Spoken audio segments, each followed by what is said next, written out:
La historia está llena de pandemias. Aunque los historiadores siempre somos despreciados por los políticos porque nos dedicamos al pasado, en realidad somos como arúspices etruscos porque vemos el futuro, especialmente cuando se cometen los mismos errores que en la antigüedad. Eutropio decía que la peste surge cuando las preocupaciones y la desesperanza son mayores. Lo decía para referirse a la peste antonina, una peste en el Imperio Romano que duró desde el 165 hasta el 180 de nuestra era, una enfermedad que, como es frecuente, vino del extranjero. La victoria de Roma contra los partos se convirtió en una gran derrota cuando los legionarios trajeron una pandemia que mató a 1/3 de la población. En Roma morían 2000 personas diarias porque su población era muy grande y además recibía viajeros de todas partes del mundo, porque era un mundo conectado por las vías romanas y por eficientes puertos. La gente tenía miedo de salir de sus casas. Se paralizó el comercio. Casi todas las fuerzas de seguridad de la época, los legionarios, los soldados romanos, perecieron por la pandemia. Todos vivían una época de gran angustia. Los emperadores llamaron a los mejores expertos internacionales.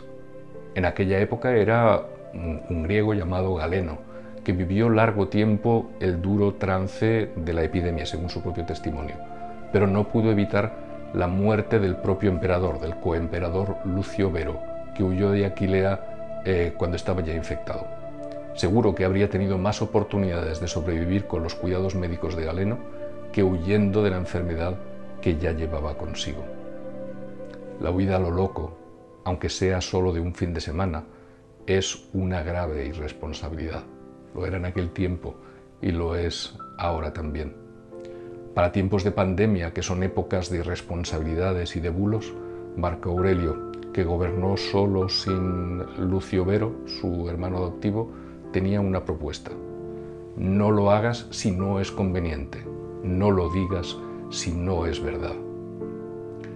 Vemos consternados como el mundo está lleno de idiotas e incluso algunos gobiernan grandes países. Marco Aurelio decía que la destrucción de la inteligencia es una peste mucho mayor que cualquier infección. Marco Aurelio fue el gobernante más honrado y coherente de la historia de Roma. Ojalá tuviésemos a alguien como él en el gobierno o en la oposición. Tenía la idea de una constitución basada en la igualdad ante la ley, regida por la equidad y la libertad de expresión igual para todos. Es una cita exacta. Como la gente de aquel tiempo no conocía soluciones médicas, recurrió a la magia y a los milagros. Muchos escribían en salmos en los dinteles de sus puertas como si los virus supiesen leer, pero con esa falsa esperanza de seguridad perecían.